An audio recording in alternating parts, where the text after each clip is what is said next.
පුතාලා සියලු දෙනා මම අද ආදරයෙන් පිළිගන්නවා. කෙසෙල් මුව බැදුමක් හදා ගන්නයි මම අද යන්නේ. ඒකට අවශ්‍ය දේවල් මොනවද කියලා බලමු.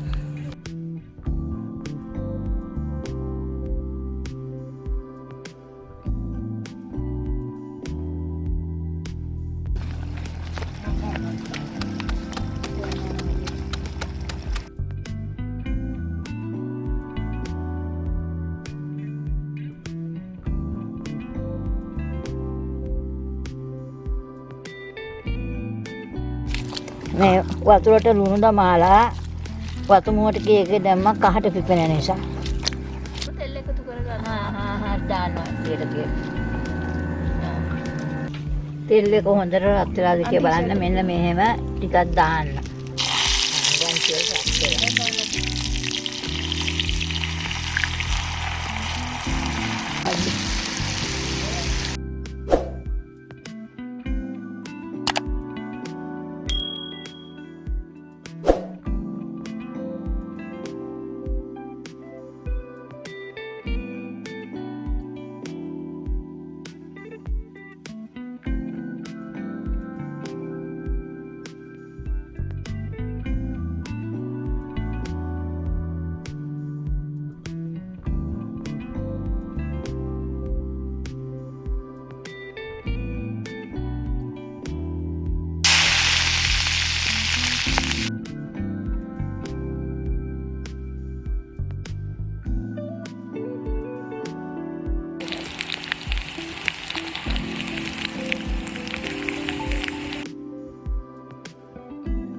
දැන් වතුම බැගීම සඳහා ඉඟුරු පිළිරුණු හෙලට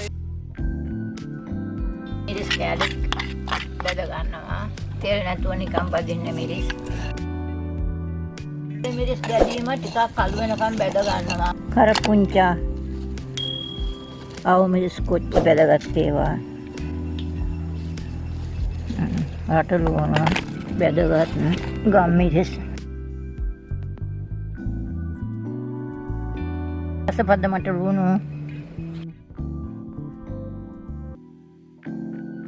බෙදගත් තෑලි මිරිස් මේ සියලුම දේ එකට දමලා අපි මිරිස් කෑලිත් දාලා අනා ගන්නවා. අපි දැන් වතුමුව එක්ක කරනවා.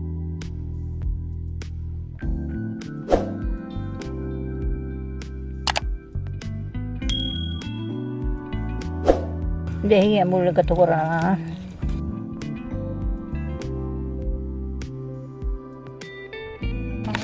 මේ වගේ මේ වතුමුව බැදුමක් හදනකොට හාල් මැස්සු එකතු කරන්න පුළුවන්. උඹල කඩ එකතු කරන්න පුළුවන්. නමුත් මේ බැදුමට අපි එකක්වත් එකතු කරේ නැහැ.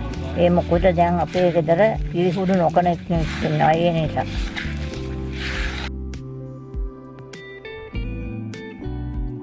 කෙසෙල් මුව බැදුම අපි අද හදලා ඉවරයි. එහෙනම් ඕගොල්ලෝ මේ විදිහට කෙසෙල් බැදුමක් හදලා කාලා බලලා කෙසෙල් මුව බැදුමක් හදලා කාලා බලලා එහි ඇති ගුණදොස් අපි හට කියන්න. මේ වගේ තවත් රසබර වීඩියෝ එකකින් පසුව හමු වෙමු. දූල පුතාලට බුදු සරණයි දෙවි පිහිටා.